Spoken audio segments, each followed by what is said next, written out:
Hello friends, welcome back my YouTube channel biology science. आज हम आप लोगों को कचरा प्रबंधन अर्थात वेस्ट मैनेजमेंट के बारे में बताएंगे। तो चलिए शुरू करते हैं। सबसे पहले कचरा प्रबंधन क्या है ये समझ लेते हैं। तो मानव द्वारा उत्पादित ठोस, द्रव आदि कचरे से मनुष्य खुद ही प्रभावित हो रहे हैं, जिससे अनेक रोग फैल रहे हैं।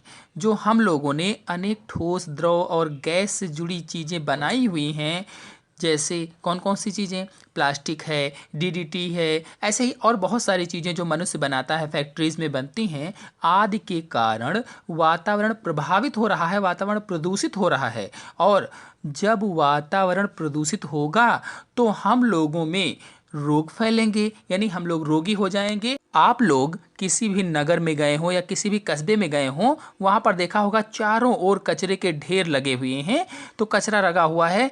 जब किसी पर्यटन स्थल पर गए होंगे तो वहाँ आपने बड़ी मात्रा में खाद्य पदार्थों की थैलियाँ देखी होंगी, इधर उधर फैली रहती हैं।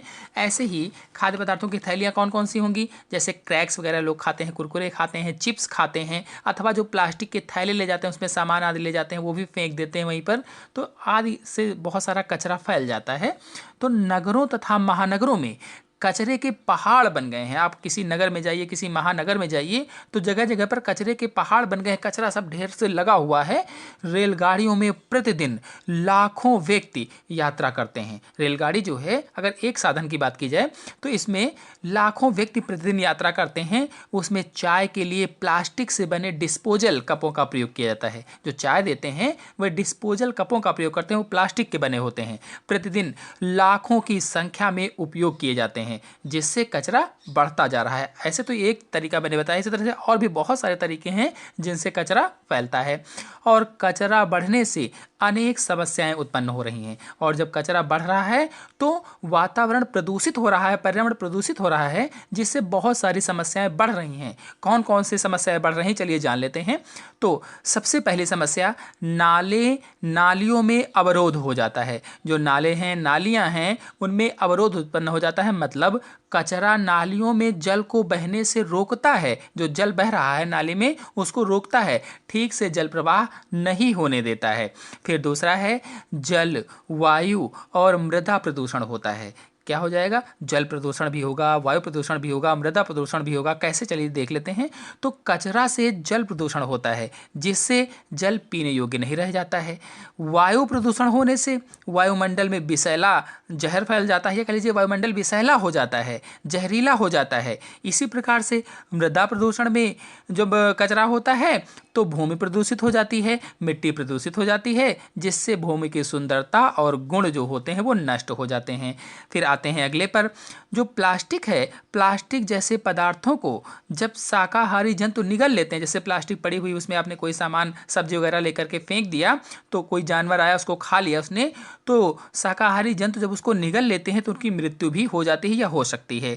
तो जो प्लास्टिक वाला कचरा होता है, इसे बहुत से जंतु खा लेते हैं और खाने के बाद उनकी मृत्यु हो जाती है। अगला पॉइंट है, पारिस्थितिक संतुलन में अवरोध उत्पन्न हो जाता है, यानी जो इकोलॉजिकल बैलेंस है उसमें रुकावट आती है, या कह लीजिए संतुलन उसका खराब हो जाता है, बिगड़ जाता है। फिर अगला है, सौंदर्य बोध की दृष्टि से हानिकारक है और बुरा है। यानी जो कचरा है ये सौंदर्य बोध की दृष्टि से हानिकारक और बुरा है, अर्थात वातावरण या प्रकृति की सुंदरता इससे नष्ट हो जाती है। कुल मिलाकर देखा जाए तो कचरा व्यक्ति और समाज दोनों के लिए अधिक हानिकारक है, क्योंकि इससे केवल गंदगी ही नहीं फैलती है बल्कि अनेक प्रकार की बीमारियों का कारण भी बनता है। यानी गंदगी तो फैलती ही है, साथ में अनेक प्रकार की बीमारियां भी हो जाती हैं।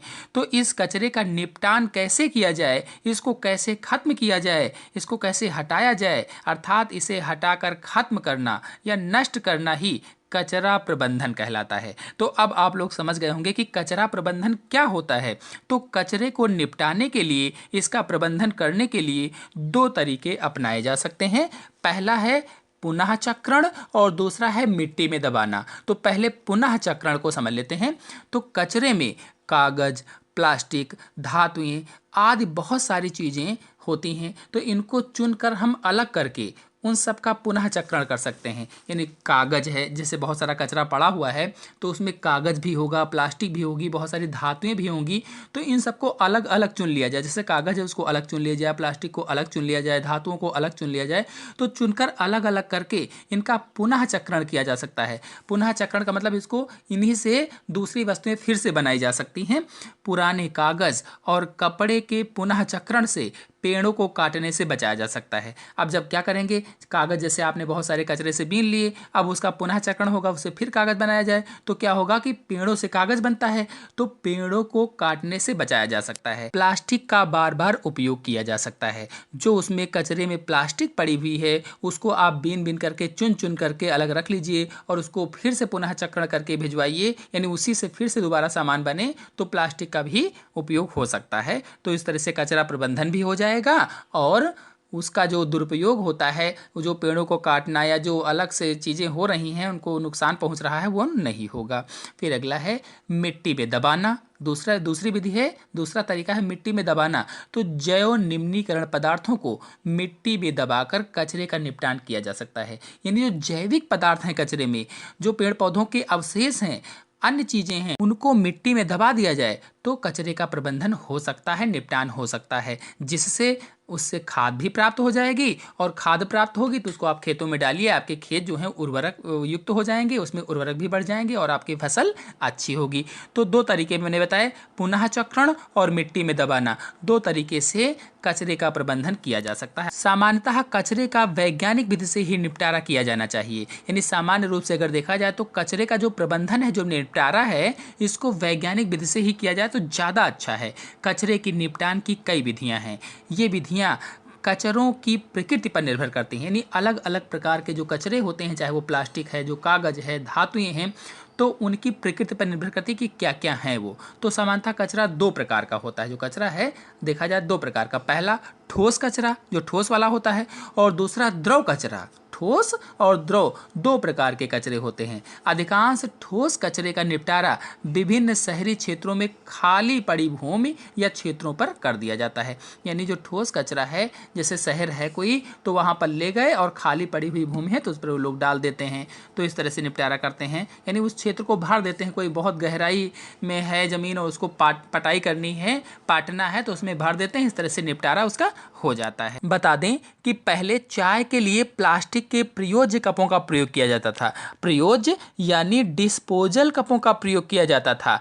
ये कांच के गिलास के स्थान पर प्रयोग किया गया था। जो कांच का गिलास था उसमें पहले चाय दी जाती थी, फिर क्या हुआ कि उसमें ये हुआ कि हाँ, कांच इतना ज़्यादा कहाँ से आएगा, कैसे क्या होगा, तो फिर कांच के स्थान पर प्लास्टिक के कपों का प्रयोग किया गया, डिस्पोजल कपों का प्रयोग किया गया। परंतु प्रतिदिन लाखों की संख्या में उपयोग किए जाने वाले इन कपों से कचरे का प्रभाव क्या होगा और उसका निपटान कैसे होगा। यानी हर रोज लाखों की संख्या में अगर प्लास्टिक के डिस्पोजल कपों का प्रयोग किया गया तो कचरा कितना ज़्यादा बढ़ जाएगा, उसका क्या प्रभाव होगा, क्या नुकसान होगा हमारे शरीर पर, और उसका निपटान कैसे किया जाएगा, उसको कैसे खत्म किया जाएगा, ये समस्या खड़ी हो गई। फिर कुछ समय पूर्व इनके स्थान पर, यानी जो डिस्पोजल थे, इनके स्थान पर कुल्हड़। कुल्हड़ क्या है? मिट्टी के छोटे छोटे से कप जैसे होते हैं, तो कुल्हड़ मिट्टी के पात्र होते हैं, उपयोग में लाए जाने लगे, उनका प्रयोग किया जाने लगा।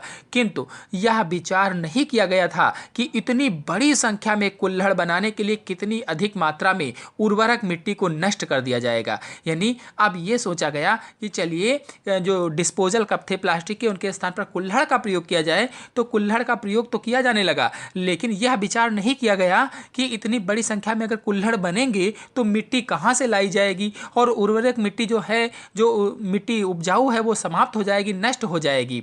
अब कागज़ के डिस्पोजल कप का उपयोग हो रहा है, लेकिन जब ये हुआ कि मिट्टी भी खत्म हो जाएगी जो उर्वरक युक्त है, तो अब कागज़ के डिस्पोजल कप का प्रयोग किया जाने लगा है। और जो कागज़ है ये जैव निम्नीकरणीय पदार्थ होता है, लेकिन कागज़ बनाने के लिए कितने हरे वृक्ष काटे जाएंगे। आप लोग जानते हैं कागज कैसे बनता है, वृक्षों से बनता है, पेड़ों से बनता है। तो अगर कागज से बनाएंगे इस कपों को तो कागज बनाने के लिए भी कितने हरे वृक्षों को काटना होगा और उससे पर्यावरण को कितनी क्षति होगी। और हम सभी लोग जानते हैं कि अगर पेड़ कट जाएंगे, वृक्ष कट जाएंगे, पेड़ पौधे नहीं रहेंगे तो पर्यावरण पर क्या प्रभाव पड़ेगा, कितना दूषित हो जाएगा पर्यावरण और जलवायु भी दूषित हो जाएगी। तो इससे कितनी हानि होगी, इस पर ध्यान देने की आवश्यकता है, इस पर ध्यान देने की जरूरत है। क्या आप लोग अपना स्टील का गिलास लेकर यात्रा करना पसंद करेंगे? तो इससे सबसे अच्छा है कि आप लोग अपने अपने घर से एक स्टील का गिलास लें और उस स्टील के गिलास को लेकर यात्रा करें, जिससे कोई भी कचरा नहीं होगा और कचरे का प्रबंधन भी नहीं करना पड़ेगा, उसका निपटान भी नहीं करना पड़ेगा। तो ये हुआ कचरा प्रबंधन पर निबंध। आशा है आप लोगों को कचरा प्रबंधन पर निबंध अच्छी तरह से समझ में आया होगा। तो आज के अंक में इतना ही। अगले अंक की जानकारी के लिए मेरे चैनल को सब्सक्राइब कर लीजिए और साथ में बेल आइकन को भी प्रेस कर लीजिए, ताकि जब भी मैं अगला वीडियो डालूं, अपलोड करूं, तो उसकी नोटिफिकेशन आपको सबसे पहले प्राप्त हो।